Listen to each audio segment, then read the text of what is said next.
Masih bersama kami di iNews Siang, pemirsa. 6 penambang emas ilegal di Lebak, Banten tertimbun longsor dan hanyut di sungai. 4 penambang ditemukan tewas, 2 lainnya masih dalam pencarian.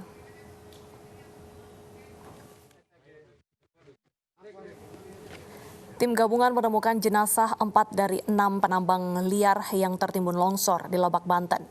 Korban tewas diduga tertimbun longsor, kemudian hanyut ke sungai terbawa material longsor.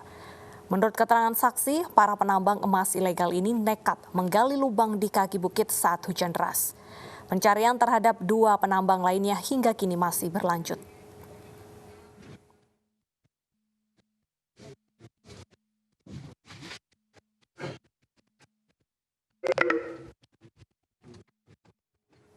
Pemirsa, hari ini adalah Hari Gunung Internasional. Di Indonesia, di Hari Gunung saat ini justru beberapa gunung sedang erupsi. Seperti apa kondisi gunung di Indonesia? Berikut informasinya untuk Anda.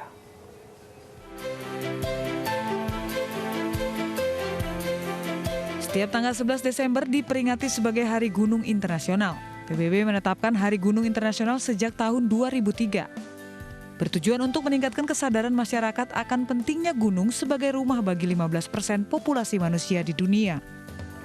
Selain keindahannya, gunung sering dijadikan destinasi wisata paling digemari masyarakat di dunia. Di Indonesia sebagai negara kepulauan terdapat ratusan gunung yang aktif maupun tidak aktif. Keindahan gunung di Indonesia bisa memukau mata wisatawan yang datang.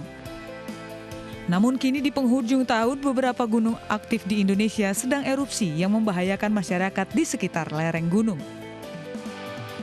Seperti Gunung Merapi hingga kini masih menunjukkan aktivitasnya hingga memaksa masyarakat sekitar harus mengungsi menjauh dari lereng gunung. Selain Gunung Merapi, Gunung Semeru di Jawa Timur juga erupsi. Gunung Sinabung di Sumatera Utara, serta Gunung Ili Lewotolok di Nusa Tenggara Timur. Gunung Semeru berstatus waspada, sementara 3 gunung lainnya berstatus siaga. Meski demikian, pihak terkait meminta masyarakat untuk tetap waspada dan menjauh dari lereng gunung berapi agar tidak terkena semburan abu vulkanik. Tim Liputan iNews melaporkan.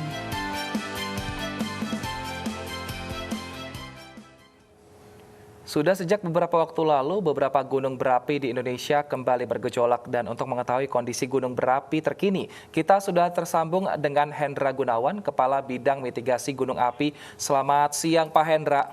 Selamat siang, Mas Yosen. Baik, Pak Hendra, di Hari Gunung Berapi Internasional ini, seperti apa kondisi gunung-gunung di Indonesia? Apakah masih bisa dikatakan aman dan bisa didatangi oleh pendaki? Ya, terima kasih. Jadi kami dari PVMBG selalu menyampaikan informasi tentang ada sekitar 20 gunung api aktif di Indonesia yang berada pada level di atas normal. Itu tadi sudah disebutkan ya, 3 diantaranya berstatus level 3. Dan ada Gunung Semeru juga yang pada level 2. Sebetulnya yang level 2 ini berjumlah kurang lebih 17-an secara total di Indonesia. Nah, dengan adanya aktivitas gunung levelnya di atas normal, kami menyampaikan rekomendasi bahwa tidak mendekati sesuai dengan rekomendasi gunungnya masing-masing ya, untuk tidak mendekati puncak gunung karena berisiko terjadinya erupsi saat kita mendekati gunung api aktif tersebut. Baik, Pak Hendra, saat ini ada beberapa gunung yang menjadi salah satu ataupun banyak favorit ya bagi para pendaki. Ya, nah ini bagaimana pelestarian sejauh ini sehingga ini tidak bisa tetap terjaga lah, walaupun banyak sekali pendaki yang ke sana. Ya, betul. Jadi kita sudah melakukan kerjasama yang sejak lama ya dengan Taman Nasional maupun BKSDA. Contohnya di Gunung Gede, di Gunung Selamat untuk tidak pendaki-pendaki untuk tidak memasuki dulu ke daerah puncak dulu. Di samping gunungnya memang sedang aktif, faktor cuaca juga yang menjadi pertimbangan dari Taman Nasional maupun BKSDA. Nah, lalu bagaimana dengan saat ini mungkin di kondisi hujan seperti ini, di musim-musim hujan ini, apa rekomendasi dari pihak PVMBG kepada para pendaki agar nanti bisa mendaki secara aman, Pak? Ya. Sesuai dengan rekomendasinya untuk level 2 itu hampir kebanyakan kita tidak diperkenankan untuk mendekati kawah ya. Adapun juga untuk gunung yang normal, bahkan yang untuk level normal, di mana karena lubang-lubang gas vulkanik itu tetap keluar, walaupun tidak tercatat gempa. Nah ini saat musim hujan atau mendung, gas-gas ini tidak terurai kena sinar matahari. Sehingga kalau ada pendaki atau yang sedang camping dekat-dekat lubang gas ini bisa berbahaya karena gasnya tidak terurai. Oleh karenanya tetap menjauhi kawah-kawah di puncak gunung. Baik, Pak Hendra, ada imbauan kepada seluruh masyarakat Indonesia tepatnya di hari gunung hari ini? Iya, kita bisa menikmati pemandangan ya tanpa harus mendekati tempat bahaya ya, seperti contohnya di Gunung Bromo dengan radius aman di luar 1 km. Pengunjung bisa menikmati keindahan alam gunung itu dari jarak di luar 1 km, jadi tanpa harus mempertaruhkan risiko terhadap diri sendiri. Baik, terima kasih Pak Hendra Gunawan, Kepala Bidang Mitigasi Gunung Api dari PVMBG telah bergabung bersama kami di iNews Siang. Pemirsa, puluhan relawan yang tergabung dari berbagai lapisan masyarakat di Desa Bangudono, Kecamatan Dukun Magelang, Jawa Tengah, membangun menara pemantau Gunung Merapi. Menara pos pantau dibangun 10 km dari puncak gunung.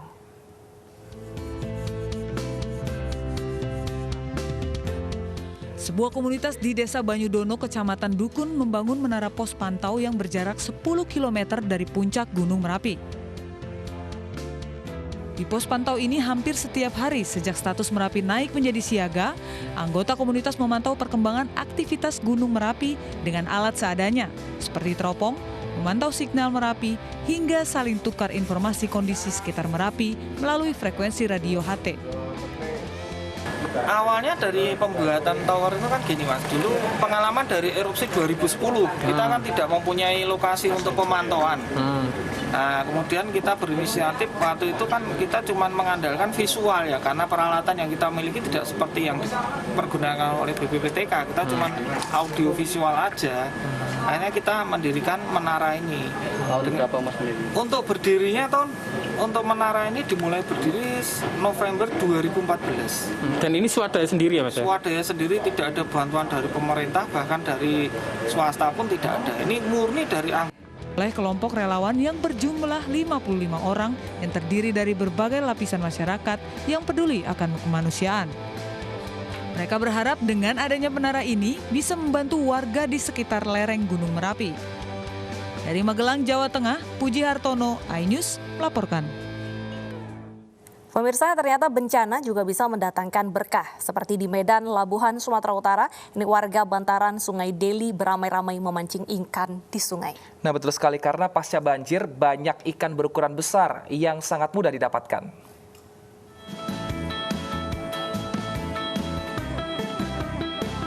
Pasca banjir, warga di kawasan bantaran Sungai Deli, Kelurahan Martubung, Kecamatan Medan, Labuhan, Kota Medan, Sumatera Utara, beberapa hari terakhir ini ramai memancing ikan karena sangat mudah mendapatkannya. Berbagai jenis ikan berukuran cukup besar dalam jumlah yang banyak terdapat di sungai ini. Diduga ikan-ikan ini milik pengusaha tambak ikan yang ikut terseret air sungai saat banjir bandang terjadi di Sungai Deli, Kota Medan beberapa waktu lalu. Hanya bermodalkan alat pancing sederhana, para pemancing mengaku mampu memperoleh ikan perharinya hingga 10 kg. Sekarang ini nggak bisa dihitung lah, banyak itu, sampai setengah goni. Setengah goni Bang ya? Iya. Nah, nggak tentu lah Bang. Bisa juga 10 kilo Bang ya? nah, 5 kilo gitulah Bang. Jadi hasilnya Bang dijual lagi atau untuk dimakan Bang? Ada yang dikonsumsi, ada yang dijual. Selain untuk konsumsi sendiri, hasil pancingan tersebut juga dijual dengan harga mulai Rp15.000 hingga Rp20.000 per kilo. Setiap hari beberapa warga bisa mendapatkan keuntungan Rp200.000 hingga Rp400.000. Dari Medan, Labuhan, Sumatera Utara, Yuda Bahar, iNews melaporkan. Sebagai merek produk dagang yang sudah hadir di Indonesia selama 52 tahun, PT Sasa Inti terus mereformasi dan transformasi. Saat Indonesia terkena dampak pandemi COVID-19, Sasa mewujudkan transformasi digital hingga mendapatkan segudang penghargaan.